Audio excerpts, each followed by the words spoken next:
अस्सलाम वालेकुम, मैं डॉक्टर किरण। हेल्थ प्रॉब्लम्स में मेरा टॉपिक है ट्यूबरक्लोसिस। चैनल सब्सक्राइब करें और बेल आइकन प्रेस करें ताकि आपको मेरी आने वाली सब वीडियोस मिलती रहें। तो मेरा आज का टॉपिक है ट्यूबरक्लोसिस यानी कि टीबी की बीमारी। अब ट्यूबरक्लोसिस क्या है? ये एक बैक्टीरियल इन्फेक्शन है और ये ऐसी डिज़ीज़ है जो एक से दूसरे बंदे को बहुत जल्द हो जाती है और ये बहुत कॉमन डिज़ीज़ भी है। मज़ीद ये जिस्म के किसी भी हिस्से में हो सकती है, लेकिन मोस्टली ये फेफड़ों में होती है, जिसे हम पल्मोनरी टीबी कहते हैं। इसके अलावा दूसरी किस्म की भी टीबी होती है, लेकिन मैं अपनी वीडियो में पल्मोनरी टीबी को ही डिस्कस करूँगी। इसकी दो किस्में होती हैं, लेटेंट टीबी इन्फेक्शन और एक्टिव टीबी डिज़ीज़। अब लेटेंट टीबी इन्फेक्शन क्या होता है? लेटेंट टीबी एक ऐसी इन्फेक्शन है जिसमें आपके अंदर टीबी का बैक्टीरिया चला तो जाता है, लेकिन आपकी इम्यूनिटी स्ट्रॉन्ग हो तो आप इसे लड़ लेते हैं और आपको टीबी की अलामात ज़ाहिर नहीं होती और ना ही ये टीबी एक से दूसरे बंदे को फैलने के चांस होते हैं। लेकिन मेन प्रॉब्लम ये है कि लेटेंट टीबी किसी भी वक्त एक्टिव टीबी यानी कि जो टीबी दूसरे बंदे को फैलती है उसमें तब्दील हो सकती है। अब दूसरी किस्म जो है वो एक्टिव टीबी वो होती है जो एक से दूसरे को फैलती भी है और जिसका इलाज बहुत ज़्यादा ज़रूरी है और ये फेफड़ों की भी होती है और फेफड़ों के अलावा बैरूनी टीबी भी हो सकती है। एक्टिव टीबी के फैलने के चांसेस बहुत ज़्यादा हैं, इसलिए इसका इलाज कराना भी ज़रूरी है। इसको बिल्कुल भी इग्नोर नहीं करना। अब एक्टिव टीबी के बाद हम चलते हैं बेसिकली जो टीबी के रिस्क फैक्टर होते हैं। रिस्क फैक्टर की जहाँ तक बात की जाए तो टीबी यानी किन लोगों में होने के चांसेस होते हैं टीबी की बीमारी। तो मेन रिस्क फैक्टर एक तो वो लोग होते हैं जिनका मुदाफ़ती सिस्टम अच्छा होता है, उनमें टीबी के रिस्क फैक्टर कम होते हैं। और टीबी ज़्यादातर अंदरूनी बीमारियां जैसा कि AIDS, sugar, blood pressure, malnourished या जिनकी कैंसर का इलाज चल रहा हो, उन लोगों को टीबी होने के चांसेस बहुत ज़्यादा हैं। इसके अलावा जो लोग नशा करते हैं उन लोगों को भी टीबी हो सकती है। जो शराब वगैरह पीते हैं उनको टीबी के चांसेस ज़्यादा हैं। इसके अलावा टीबी बुढ़ापे में मतलब बड़ी उम्र के लोगों को चूँकि मुदाफ़ती सिस्टम कमज़ोर होता है उनमें टीबी के चांसेस ज़्यादा होते हैं। अब टीबी किन ऑर्गेनिज़म्स की वजह से होती है? तो इंसानों में ये एम ट्यूबरक्लोसिस नामी बैक्टीरिया उसकी वजह से होती है, जबकि जानवरों में एम बोविस नामी बैक्टीरिया वजह से होती है। तो बेसिकली ये बैक्टीरियल इन्फेक्शन है। टीबी देखा जाए तो पूरी दुनिया की जितनी पॉपुलेशन है उनमें 3 में से 1 बंदा जो है वो इफ़ेक्टेड है टीबी के मर्ज़ की वजह से। अब टीबी की जहाँ तक इसकी फैलने की बात है कि टीबी कैसे फैलती है, तो टीबी बेसिकली जैसे एक बंदा खांसी करता है तो उसके मुंह से जो थूक निकलता है या ड्रॉपलेट्स होते हैं, वाटर ड्रॉपलेट्स होते हैं, वो हवा में फैल जाते हैं। तो जो भी करीब तरीन बंदा होता है उन ड्रॉपलेट्स को इनहेल कर लेता है, अंदर ले जाता है, उसमें टीबी की जरासीम उसके अंदर चले जाते हैं, उसको इन्फेक्शन होने के चांसेस ज़्यादा होते हैं। अब टीबी की अलामतें क्या होती हैं? तो टीबी की सबसे बड़ी अलामत मतलब कोई भी बीमारी होती है उसकी सबसे पहले एक मेन अलामत होती है। तो टीबी हमेशा जब जिस बंदे को खांसी हो और खांसी के साथ ब्लड आ रहा हो उसमें टीबी की सस्पेक्शन ज़्यादा होती है। इसके अलावा बुखार होता है, रात को ठंडे पसीने आते हैं, खांसी मुसलसल रहती है, सीने में दर्द या दबाव महसूस होता है। इसके अलावा जब वो थूकता है तो उसकी बलगम में भी खून की दारी टाइप महसूस होता है। तो ये टीबी की मेन अलामतें हो सकती हैं। इसके अलावा टीबी के मरीज़ों को भूख बिल्कुल नहीं लगती और थकावट महसूस होती रहती है और उनका वज़न बहुत जल्दी कम होना शुरू हो जाता है। ये भी टीबी की अलामतें हैं। अब टीबी के तशख़ीस कैसे की जाती है? इसकी डायग्नोसिस या तशख़ीस के लिए हम हिस्ट्री मरीज़ के लेते हैं। उसके अलावा कुछ एक्सरे वगैरह होते हैं, लेकिन जो मेन टेस्ट है वो बलगम का टेस्ट होता है जिसे हम स्पूटम टेस्ट या स्पूटम कल्चर वगैरह कहते हैं। उस टेस्ट की बेस पे हम फर्दर ट्रीटमेंट वगैरह या फर्दर प्रोसेस के बारे में सोचते हैं। अब आपको जब टीबी की अलामतें होंगी तो आप अपने डॉक्टर को विज़िट करेंगे तो वो आपको आपकी अलामतों के मुताबिक टेस्ट सजेस्ट करेंगे जो कि टीबी की तशख़ीस के लिए बहुत ज़रूरी समझे जाते हैं। अब टीबी से बचाव के लिए आपको क्या करना है ये जानना भी बहुत ज़रूरी है। तो टीबी से बचाव के लिए सबसे पहले जो मेन चीज़ है वो आपको मास्क यूज़ करना है, क्योंकि मास्क सब मैंने आपको जैसा कि बताया कि इसकी ट्रांसमिशन मुंह से निकलने वाले थूक के ज़रिए होते हैं या थूक होता है उससे होती है, इसलिए मास्क पहनने से इस चीज़ से बच सकते हैं। इसके अलावा बचपन में ही BCG वैक्सीन होती है, आपने वो लगवानी होती है। अपने मेडिकल फॉलोअप यानी कि अपना साल 6 महीने बाद मुआयना लाजमी करवाएं डॉक्टर से जाकर, टीबी के मरीज़ को अलग कर दिया जाए। उसके अलावा उसको नेचुरल सनलाइट मिलनी चाहिए, मतलब धूप या सूरज की रोशनी जो है वो आनी चाहिए। टीबी के मरीज़ का कमरा हवादार होना चाहिए। ये सब चीज़ें ऐसी हैं जो टीबी से बचाने में मदद करती हैं, घर के दूसरे अफराद को टीबी से बचाते हैं। और टीबी का अगर किसी को टीबी की तशख़ीस हो जाती है तो उसको प्रॉपर टीबी का इलाज जितना जल्दी हो शुरू कराना चाहिए। इससे ये फ़ायदा होता है कि घर के दूसरे बंदे टीबी के मर से बच सकते हैं। इसलिए बच्चों को हिफाज़ती टीके ज़रूर लगवाएं ताकि उनकी आइंदा ज़िंदगी में उनको बीमारियों से बचाव मिले। और खाना पीना अपना हेल्दी रखें, अपनी पर्सनल सफाई का ख्याल रखें, जगह जगह थूकने से परहेज़ करें, क्योंकि बहुत सी बीमारियां सिर्फ ये सब स्टेप्स करने से ही रोकी जा सकती हैं। अब अगर किसी को टीबी हो जाए तो उसके ट्रीटमेंट के बारे में यानी कि इलाज के बारे में भी जानना ज़रूरी है, तो उसके लिए डॉक्टर को मिलना ज़रूरी है। लेकिन मैं इन शॉर्ट आपको टीबी के ट्रीटमेंट के बारे में बताती हूँ ताकि बजाय घबराने के आप फ़ौरन डॉक्टर को मिलें और अपना इलाज शुरू करवाएं, क्योंकि ये ख़तरनाक बीमारी आपके फैमिली मेम्बर्स को भी हो सकती है।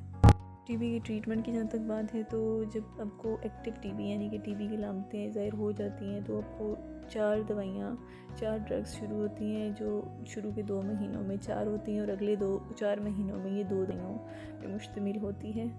हमने प्रॉपर इसका इलाज करवाना होता है, प्रॉपर डॉक्टर को विज़िट करना होता है, क्योंकि दवाइयाँ के बारे में आपको डॉक्टर ही बता सकता है।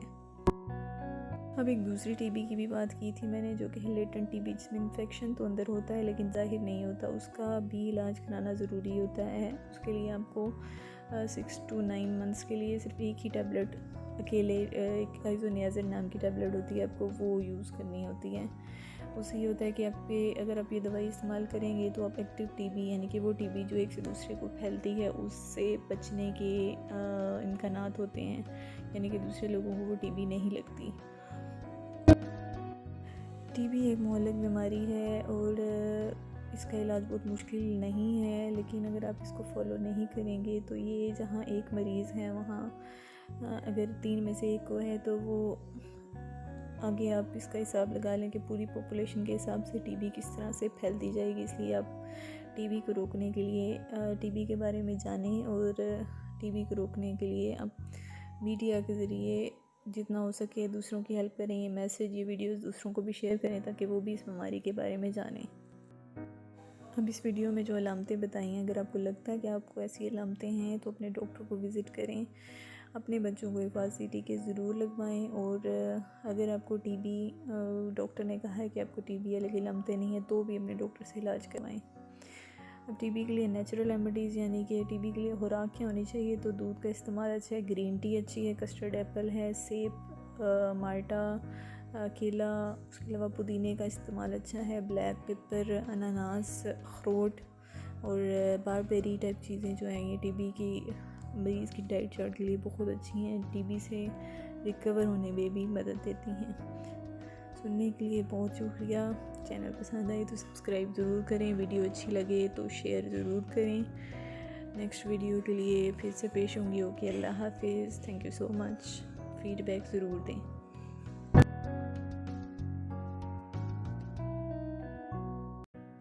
अस्सलाम वालेकुम। हेल्थ प्रॉब्लम्स में मैं हूँ डॉक्टर किरण और मेरा आज का टॉपिक है निमोनिया।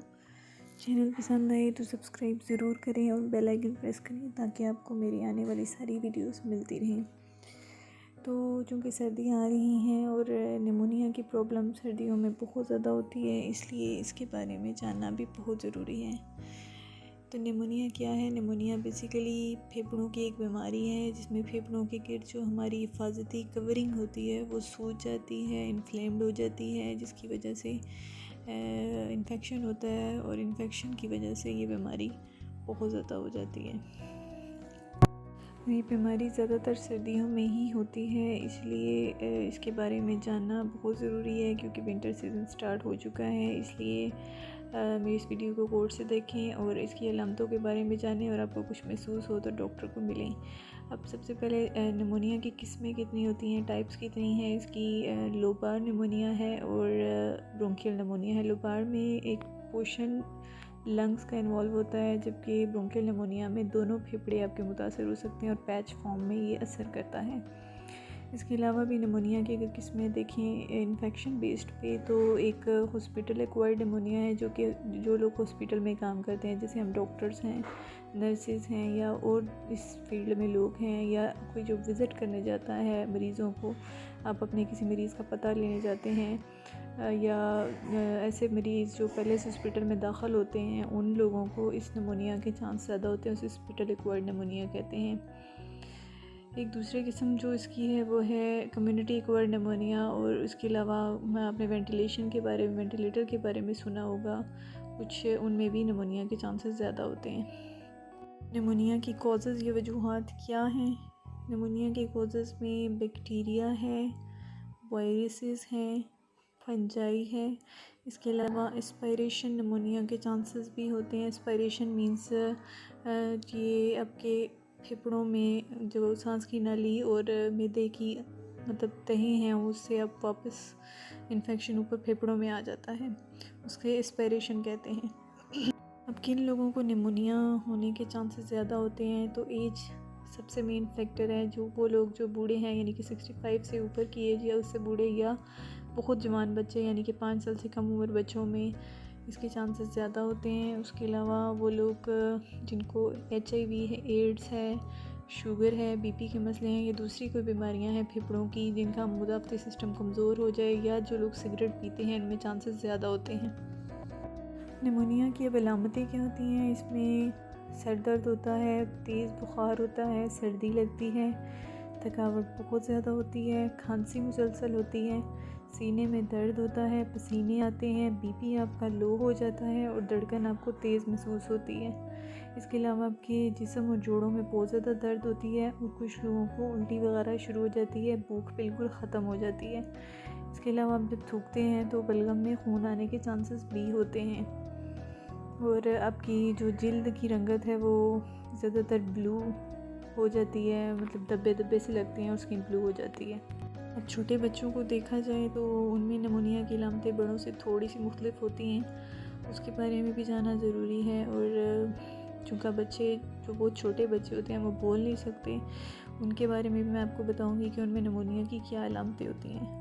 तो छोटे बच्चों में जो बोल नहीं सकते उनमें निमोनिया, या उससे 5 साल तक की उम्र के बच्चों में निमोनिया की जो अलामतें होती हैं वो ये होती हैं कि उसमें उनकी सांस में उनको दुश्वारी होती है, सांस बहुत तेज़ लेते हैं, खाना पीना छोड़ देते हैं, फीड करना छोड़ देते हैं, बुखार तेज़ होता है, पसीने आते हैं, सीने में दर्द होता है, पेट में दर्द भी बताते हैं कुछ बच्चे। उसके अलावा मोशन शुरू हो जाते हैं, उल्टियाँ होती हैं, बिल्कुल कुछ नहीं खाते वो, ठीक है। और अगर आप उनके सीने को गौर से देखें तो वो अंदर की तरफ दंसा हुआ महसूस होता है। और इसके अलावा जब वो सांस लेते हैं तो कुछ बच्चों में सांस के साथ सीटी की आवाज़ें भी आती हैं, ये निमोनिया की अलामात हैं। अगर आपके बच्चे को ऐसी कोई अलामात हों तो आपको फ़ौरन डॉक्टर को दिखाना चाहिए और जितनी जल्दी हो इसका इलाज शुरू करवाना चाहिए, वरना ये बिगड़ जाए तो जानलेवा भी साबित हो सकता है। और जिन बच्चों में ये निमोनिया ज़्यादा बिगड़ जाता है वो तो बिल्कुल बेहोशी की कैफियत में चले जाते हैं, और इसके अलावा उनकी जिल्द की रंगत भी बिल्कुल ब्लू हो जाती है। ऐसे बच्चों को फ़ौरन एमरजेंसी लेकर जाना बहुत ज़रूरी हो जाता है। अब निमोनिया के डायग्नोसिस या तशख़ीस कैसे की जाती है, उसके लिए मरीज़ का सबसे पहले हॉस्पिटल में होना ज़रूरी है। डॉक्टर उसका फ़िज़िकल एग्ज़ाम करता है, ब्लड के टेस्ट होते हैं, बलगम के टेस्ट होते हैं, छोटे पेशाब का टेस्ट होता है, PCR होता है, CT स्कैन, ये सब वो टेस्ट हैं, छाती का CT स्कैन वगैरह, ये सब टेस्ट हैं जिसकी बेस पे डॉक्टर आपको आपके निमोनिया को डायग्नोज़ करता है और आपको ये टेस्ट डॉक्टर रिकमेंड कर सकता है। इसके अलावा जो ज़्यादा सीवियर केस है जिनको हॉस्पिटल दाखिल किया जाता है उनकी हम ऑक्सीजन सेचुरेशन वगैरह भी देखते हैं, और उनके लिए मज़ीद इस तरह के टेस्ट होते हैं जिन्हें हम मतलब ब्रोंकोस्कोपी है, जिसमें नाली डालते हैं और टेस्ट करते हैं। अब जब निमोनिया हो जाता है तो इसके ट्रीटमेंट के बारे में भी जानना ज़रूरी है। निमोनिया के ट्रीटमेंट की जहाँ तक बात है तो इसके ट्रीटमेंट के लिए सबसे पहले डॉक्टर को मिलना बहुत ज़रूरी होता है। ठीक है, अगर आपको निमोनिया हो जाए तो अपने डॉक्टर को विज़िट करें। इसके ट्रीटमेंट में बेसिकली एंटीबायोटिक्स इन्वॉल्व होती हैं और उनकी डिफरेंट डोज होती है जो बच्चों और बड़ों में मुख्तलिफ होती है। वो आपके मर्ज़ के मुताबिक डॉक्टर मर्ज़ की तशख़ीस करके आपको रिकमेंड करता है। लेकिन अगर आपको निमोनिया हो जाए तो ट्रीटमेंट को डिले नहीं करना, डॉक्टर को मिलना है और एज़ सून एज़ पॉसिबल इसका ट्रीटमेंट स्टार्ट करवाना है। निमोनिया के लिए नेचुरल रेमेडीज़ या घरेलू तरीके क्या हैं, उसमें गार्लिक का इस्तेमाल है, हल्दी टर्मेरिक का इस्तेमाल है, स्टीम जो है वो आपने लेनी है, इनहेल करनी है। उसके अलावा लौंग का इस्तेमाल, लौंग की स्टीम लेना भी अच्छा साबित होता है, और वेजिटेबल जूस और फ्रेश जूसेस इस्तेमाल करना आपकी सेहत के लिए बहुत अच्छा साबित होता है। लिक्विड इंटेक या जूस इंटेक आपने ज़्यादा रखना है। और इसके अलावा आप दूसरा ट्रीटमेंट इसका साथ बहुत ज़रूरी होता है। अब अगर आप निमोनिया का ट्रीटमेंट नहीं करवाते तो उसकी कॉम्प्लिकेशंस के चांसेस बहुत ज़्यादा होते हैं। कॉम्प्लिकेशंस आप जानलेवा साबित होती हैं और आपको डेथ टेबल तक ले जाती हैं। निमोनिया की कॉम्प्लिकेशंस क्या हैं? बैक्टीरिया यानी कि आपके खून में बहुत ज़्यादा इन्फेक्शन हो जाता है। उसके अलावा आपके फेफड़ों में पीप हो सकती है, लंग एब्सेस उसको हम कहते हैं। फेफड़ों में पानी पड़ सकता है, सांस में शदीद दुश्वारी होती है और फेफड़े फेल हो सकते हैं आपके। और इसके अलावा जिनका फेफड़े और दिल करीब करीब होता है इसलिए हार्ट फेलियर मतलब एंडोकार्डाइटिस, हार्ट की वॉल सूजने के चांसेस भी होते हैं। इसलिए जितना जल्दी पॉसिबल हो निमोनिया को बिगड़ने से बचाएं और इसका ट्रीटमेंट करवाएं। अब निमोनिया की प्रिवेंशन या बचाव के लिए क्या स्टेप्स करने हैं, अब वो उनके बारे में जानना भी बहुत ज़रूरी है। उसके बारे में मैं आपको बताती चलूँ कि आपको अपने हाथ बहुत ज़्यादा वॉश करने हैं टॉयलेट इस्तेमाल करने के बाद, और टॉयलेट इस्तेमाल खाना खाने से पहले आपको अपने हाथ लाजमी धोने हैं। आपका ड्रेनेज सिस्टम भी साफ़ होना ज़रूरी है। अपने निमोनिया हो जाए तो अपने मुंह को मास्क से कवर रखें, नाक मुंह वाले एरिए को कवर रखें, बार बार नाक मुंह को टच ना करें, और जितनी जल्दी हो डॉक्टर को मिलें और अपना ट्रीटमेंट करवाएं। अपनी पर्सनल सफाई का बहुत ज़्यादा ख्याल रखें, और पीने वाला पानी अगर हो सके तो बॉयल यूज़ करें। ये सारे वो स्टेप्स हैं जो आपको निमोनिया से बचा सकते हैं। और अगर आप हॉस्पिटल में विज़िट करने जाएं किसी को तो बेहतर ये है कि मास्क का इस्तेमाल करें। निमोनिया से बचाव के लिए भी वैक्सीनेशन यानी कि हिफाजती टीके हैं जो 2 तरह के होते हैं। एक वैक्सीनेशन वो होती है जो छोटे बच्चों के लिए होती है, 2 साल से कम उम्र के बच्चों के लिए होती है, सर्टेन मेडिकल कंडीशन में वो रिकमेंड करते हैं। और एक वैक्सीनेशन वो है जो बड़े लोगों के लिए होती है, मोस्टली बूढ़े लोगों को या जिनको किडनी डिजीज़ हो, शुगर हो, हार्ट पेशेंट हो, स्मोकर्स हों, उन लोगों को ये हिफाजती टीका या वैक्सीन रिकमेंड करते हैं। अगर आपको इनमें से कोई अलामतें हैं और आपकी उम्र ऐसी है तो आपको रिकमेंड करूँगी कि आप डॉक्टर को मिलकर अपनी वैक्सीनेशन के बारे में से ज़रूर मशवरा करें ताकि आप इस मूज़ी बीमारी से बच सकें। गौर से सुनने के लिए बहुत शुक्रिया। चैनल पसंद आए तो सब्सक्राइब ज़रूर करें और मेरी आने वाली वीडियोस देखते रहें और मज़ीद फ़ीडबैक ज़रूर दें। Thank you so much and अल्लाह हाफिज़।